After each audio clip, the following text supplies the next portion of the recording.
Before you say a word, before you introduce yourself, before anyone knows your name, your style is already speaking for you. Clothing is one of the strongest forms of nonverbal communication we have.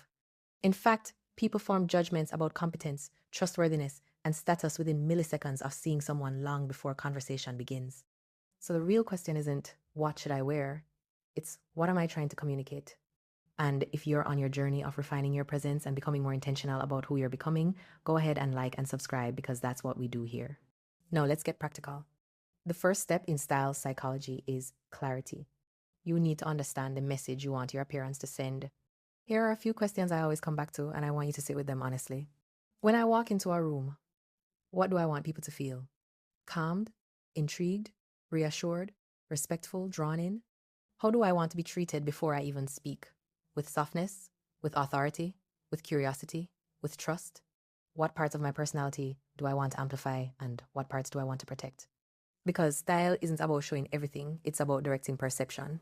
For example, if you want to convey authority without aggression, sharp tailoring paired with neutral or darker tones does the work quietly. Research on power dressing, including studies summarized by Dr. Susan Krauss Whitbourne, shows that clothing associated with structure and formality increases perceived leadership and decision-making ability. A tailored jacket, straight-leg trousers, or a structured dress tells people you're not here to convince. You're here to lead. If you want to convey emotional intelligence and approachability, mid-tones and balanced silhouettes matter. Colors like soft blues, muted greens, and warm tops have been shown to increase perceptions of empathy and cooperation. Dr. Andrew Elliott's research on color and emotion suggests these hues signal calm regulation, the kind of presence that makes people feel understood rather than intimidated.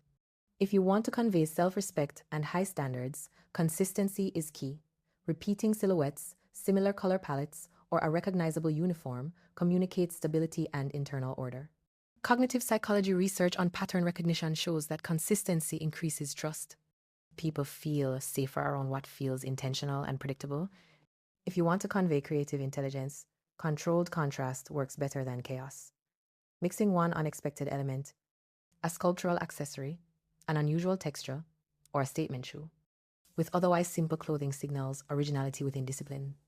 Studies on creative perception show that people associate balanced novelty with intelligence, not impulsivity. If you want to convey grounded confidence, heavier fabrics and weight-bearing pieces subtly anchor your presence. Wool, denim, leather, or structured knits create a sense of physical groundedness.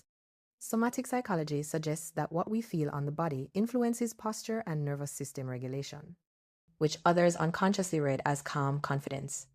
If you want to convey emotional boundaries, covered silhouettes and clotheslines do that for you. Higher necklines, longer hems, and clean lines communicate selectivity. Research on social perception shows that people infer boundaries visually long before they're spoken. If you want to convey effortless elegance, restraint is more powerful than excess. Fewer colors, fewer accessories, and intentional negative space signal refinement. Studies on visual processing show that the brain associates simplicity with sophistication and higher status. If you want to convey presence, not urgency, slower visual rhythms help. Flowing fabrics, elongated silhouettes, and monochrome outfits create a sense of steadiness. This aligns with research on visual tempo. Slower visual cues reduce perceived stress and increase gravitas. None of these are better than the other. They're just different languages. The mistake most women make is dressing from habit instead of intention. They wear what's comfortable, what's trendy, what's expected, without asking what it's saying. So here's your simple daily practice. Before getting dressed, ask yourself one question. What do I want my presence to say today? Not forever, not for everyone, just today. Your style doesn't need to explain you, it needs to represent you. And when you start dressing with that level of awareness, something shifts. You stop feeling invisible. You stop feeling misread. You start showing up aligned.